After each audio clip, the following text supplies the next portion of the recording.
Tiga siswa-siswi sekolah dasar terpilih mewakili Sumatera Selatan pada gelaran Olimpiade Sains Nasional 2024. Siswa-siswi berprestasi tersebut masing-masing bernama Iftina Ashabia Rafifa asal SDN Rawadadi, Idris asal SDN Tanjung Sari, dan Giodita Albaro Zahwan asal SDN Tanjung Sari. Ketiga pelajar SD ini sebelumnya telah melewati tahapan seleksi yang cukup panjang, yaitu mulai dari seleksi tingkat sekolah dan lulus seleksi tingkat provinsi pada bulan Mei lalu. Selanjutnya mereka akan mengikuti Olimpiade Sains Nasional 2024 mewakili Sumatera Selatan pada bulan Agustus 2024. Dari kegiatan yang sangat panjang, prosesnya ini dari mulai seleksi sekolah, kami adakan seleksi sekolah, kemudian itu di tingkat ambil yang terbaik. Kemudian selanjutnya kami di tingkat gugus, setelah tingkat gugus, di tingkat kecamatan, setelah itu di tingkat kabupaten, setelah itu tingkat provinsi.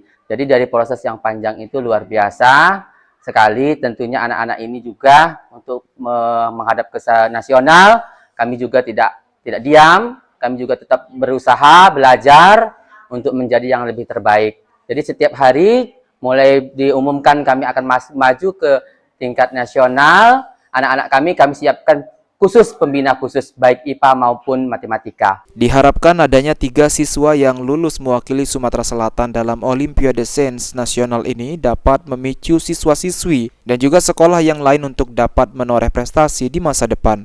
Dengan berhasilnya SDN Tanjung Sari yang mampu menembus lomba di tingkat nasional, ini merupakan bentuk motivasi buat sekolah-sekolah lainnya bahwa di Oku Timur ini peluang untuk berprestasi di tingkat nasional sangat terbuka. Karena kebetulan di mulai bulan Mei sampai bulan Juli ini banyak prestasi dari Oku Timur, yang sebelumnya ada siswa yang berprestasi di lomba festival kurikulum merdeka, kemudian ada dari siswa yang lolos juga ke nasional sebagai bintang sobat SMP. Kemudian ada lagi satu atlet kita lolos ke O2SN tingkat nasional dari cabang pencaksilat.